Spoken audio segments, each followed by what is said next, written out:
Welcome to Sober Talk. I'm Dennis and I have lived experience of alcohol. If you or anyone you know is struggling with alcohol, please call Alcoholics Anonymous on 1300 222222 or check out their website on aa.org.au. I'll just run through the preamble of Alcoholics Anonymous. Alcoholics Anonymous is a fellowship of men and women who share their experience, strength and hope with each other. They must solve their common problems and help others to recover from alcoholism. The only requirement for membership is a desire to stop drinking. There are no dues or fees for AA membership. We are self-supporting through our own contributions. AA is not allied with any sect, denomination, politics, organisation or institution, does not wish to engage in any controversy, neither endorses or opposes any causes. Our primary purpose is to stay sober and help other alcoholics achieve sobriety. Hi, I'm Ken. I'm an alcoholic. My drinking career began when I was about 13, maybe 14. Me and my mates, we started writing music, and to write music and to write songs, we thought we had to get drunk. We thought we had to get drunk to have a good time. And little did I know that I was frying my brain at a really early age. And so were my friends. And we partied in our small town, and we partied and we hopped on stage for a few shows, and we were doing really well. This was before we began to get paid for it. And, and even when we did start getting paid for it, when we moved to the city, we'd drink all our money away, which is sad. But yeah, before we left our country town, I got to the age of 17 and my dad died, and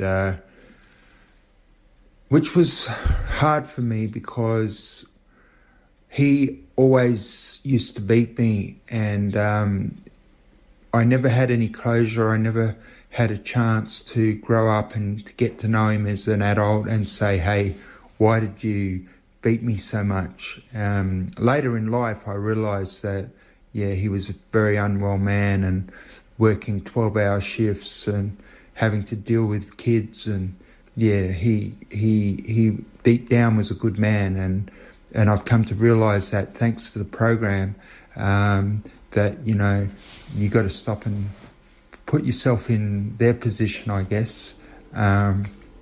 Anyway, so me and the boys, we decided to move to the city and try our luck in the city, and that's when we began to make a bit of money. And the money all went to alcohol and other things, and the boys seemed to enjoy their drinking, but for me, it no longer was a friend. Alcohol was no longer a friend. It was something I needed. I had an empty void in my soul, a hole in my soul that I just didn't know how to fill that hole. I didn't know how to get out of the darkness that I was in, and the only way that I could do that was to drink. But if I picked up a drink, I couldn't stop, and the more I drank, the more that dark cloud would cover me. And we were in a shared house together, me and the boys, and we came to the point where we had to pay our rent and pay our bills, and and running a house. We began to argue, and the band split up, and so I hit the road. By then I'd had a couple of divorces and walked out on my kids, which I'm not very proud of, but that's the way life turned out, I guess. I hit the road and did a geographical, and I went to Victoria and Tasmania and New South Wales and Queensland. And all along the way I was drunk. I probably hardly remember the places I've been. I do know that I was in a country town in New South Wales, and I ended up in a psych ward, and I stayed there 3 months, and I thought that I had all the answers. I thought I was really smart, but I really wasn't. And it wasn't until I hit the psych ward that I realised that, even I could end up in a psych ward. It was a soul-destroying thing for me. And I got out of the psych ward and carried on drinking. And, I couldn't comprehend that I was hurting myself. I was hurting my mind, bearing in mind that I had been drinking since I was 13. And when your mind is just maturing, and I guess at 13 it's not even maturing, and you're frying your brain with alcohol, of course you're going to end up in a psych ward eventually. And that's exactly what I did. So I hit the road again, and another marriage and another broken marriage, and so I ended up in Tasmania for a while, for 6 months, and it was then that I was starting to black out. The person that I was travelling with, one morning, he had a go at me because he said that I was saying stuff and abusing him and threatening him and all sorts of stuff, and I had no idea that I was doing that. And so the blackouts just continued from there on in, and somewhere along the line I ended up back in South Australia, and my kids did come back in my life, but they saw me at my worst. Everybody saw me at my worst. I'd become a dirty, smelly drunk, living on the street and couch surfing, and those ex-wives that I used to blame, they used to let me couch surf at their house, and my sister used to let me couch surf, and so luckily for them, sometimes I had a dry bed, but most times I chose to live under a tree in the parklands, so I wouldn't have to spend my money on food and rent, because the more money I could spend on alcohol, the better. And so I hung around the soup kitchen, and that's where I'd eat. Occasionally my ex-wives or my sister would feed me, and I didn't realise how sick I was. I thought that I really had my head screwed on right, but ultimately I had this dark cloud around me that just followed me everywhere. And so I ended up coming back to Adelaide, or coming back to my hometown, and I found out that I was on the waiting list for a housing trust, and that I'd come to the top of the list, and they gave me a house. I couldn't believe it. And but like I say, I thought I knew everything, and I was trying to be a social worker and helping everybody. And before long, someone put a brick through my window, and I got all paranoid and had to move instead of sticking around and facing it. And then I ended up in my second house, and the same sort of thing happened. And I never learnt my lesson that you got to clean up your own backyard before you try to help anyone. And so now I'm in my third house, and I've actually been here 7 years, which is quite a record for me. My wife that I have now, who has stuck by me for 14 years, she's my pride and joy. If it wasn't for her, I'd probably still be a bum on the street. But she helped me do the decor in my house, and and she encouraged me to go to AA, and I did. I went to AA, and I went in and out of the AA rooms for quite a while before I got sober. I have just gone back to being on stage. The band did get back together eventually. They all moved back here, and I now write new songs with these guys, plus we sing the old songs. But the new songs sound so much better. The words are so much better because I've got clarity. I'm sober, and I went to a camp not long ago. It was on the beach, and I met a lot of great AA members, and we were sitting around the campfire and having a meeting and just loving each other. And ultimately, that's what AA is all about. We love each other. We know that we have the same disease, and it is a disease. It's an allergy, just like peanuts are an allergy for some. The only difference is when you have the allergy to alcohol, people don't understand it. They just judge you for it.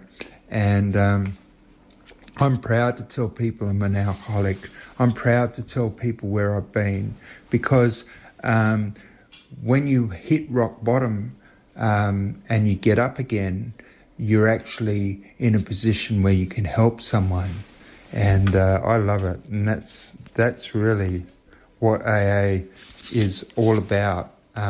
It's about love. And, you know, when you come into AA and you hear the God word, ultimately remember that it's not a judgmental God. It's a loving God, a God or a power greater than you that is waiting for you to hand over your illness. And that's what I've come to realise, that alcohol is an illness, and I'm just a sick individual. And the only way for me to get any better is to concentrate on my program. And it's a spiritual program. Don't let that put you off. Alcoholism is a mental and physical and spiritual disease, and it's like once you pick up that first drink, it triggers off an obsession in your head that makes you want to keep going and keep going and keep going until you wipe yourself out and you wake up the next morning and you don't even remember what you've done. And I hate that. The last time I drank, I woke up and I went, what did I do last night? And I looked at my finger and my wedding ring wasn't on. And I thought, where's my wedding ring? And I didn't realise until I'd actually had a conversation with my wife that I'd blacked out, and I went off my head at her and I threw my wedding ring at her. And, you know, that's the ironic thing. You know, us alcoholics don't realise how lucky we are when something happens to us and we meet someone special and they do such a excellent thing in your life, and you abuse them when you're drunk. You know, I love my wife and I really love what she's done for me. I'm sitting in my house. She's done the decor. She's helped me make this house a home, whereas if she wasn't in my life, it probably wouldn't be a home. So in the end, I did come back to AA, and I'm really grateful that I came back to AA.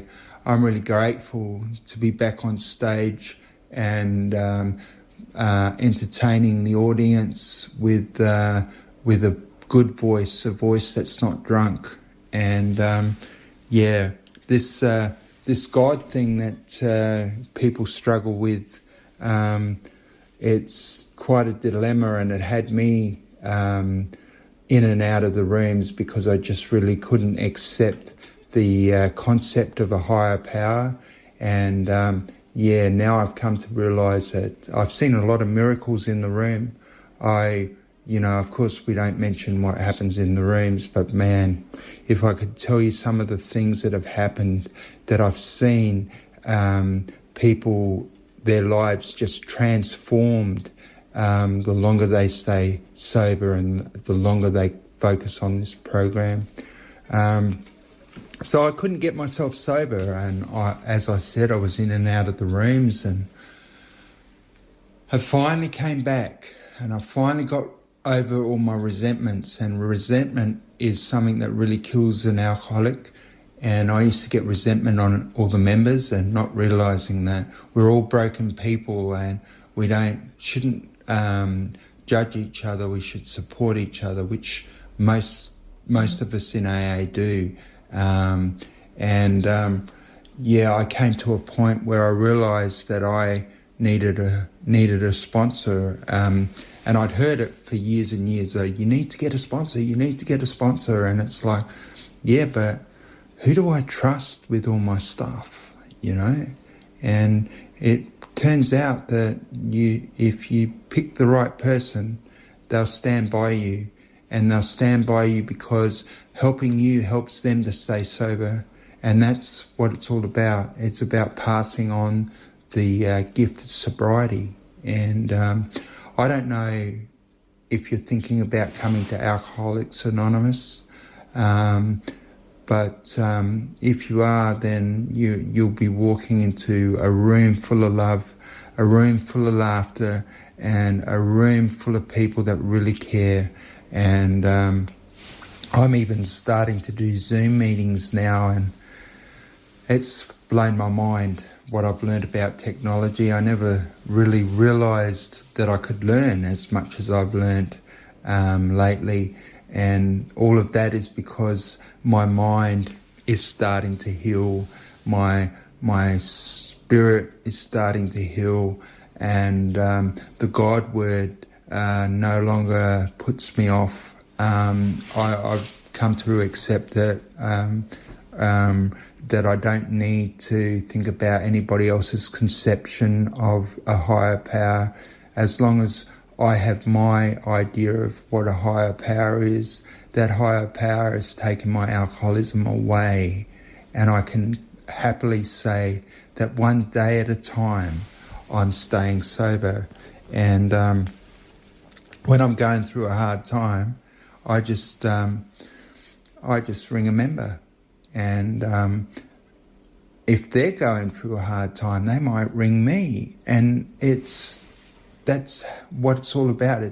It's about being there for each other, and it's such a mind blow. I used to think suicidal thoughts. I was really in a dark place. I no longer have to go and see a psychiatrist every week. I probably see one once every 6 months, and their attitude is that I'm doing really well, and I always stop and say, yeah, well, that's because of my program. And I've met a lot of good friends in AA. The longer I stick around, the more friends I meet, and I'm just so happy. I've never been this happy in all my life, and especially watching the miracles happen in people's lives, watching them go from being in tears and losing everything to having their lives restored and their sobriety restored. And it's only now that I'm really starting to realise that I've got an allergy, and the program helps me to focus on that, and focus on the fact that one day at a time I can say no to a drink, and one day at a time I can be of use to my fellow travellers. And so getting a sponsor was a great thing for me. I'm not saying you need to get a sponsor straight away. Wait until you find someone you really trust, and that might take a while. It took me a long time. The last 2 people that tried to sponsor me helped me as well. Some of their knowledge has stuck with me, and one of them passed away, but one of them I still keep in contact with. But this is probably the first time I've actually listened to a sponsor and done what my sponsor suggests. Your sponsor won't tell you what to do. They'll suggest what you should do. I don't know what else to say except I'm really, really happy with my life. I've gone from wanting to die to getting up in the morning and thanking my Creator for the life I'm living. I may not see my kids. That doesn't matter. As long as I know in my heart that they're okay. And, I have to go forward in my life. And that's exactly what I'm doing. The camp was great. And I can't wait till the next camp. And hopefully I might get a chance to meet you, whoever's listening to this, and exchange phone numbers with you and keep in contact, because that's what it's all about. AA is a big family, and I never realised that before. I just thought, these people have been sober longer than me, they know more than me, and it's not the case. We all have our issues, and that's why we need each other. And I'm a happy camper, and I'll still keep coming back. Thank you for having me. Bye. We have local meetings for the full week in the local area. Monday is Gala meeting at 8 o'clock. Tuesday is Elizabeth East at 8 o'clock. Wednesday is Elizabeth East at 8 o'clock.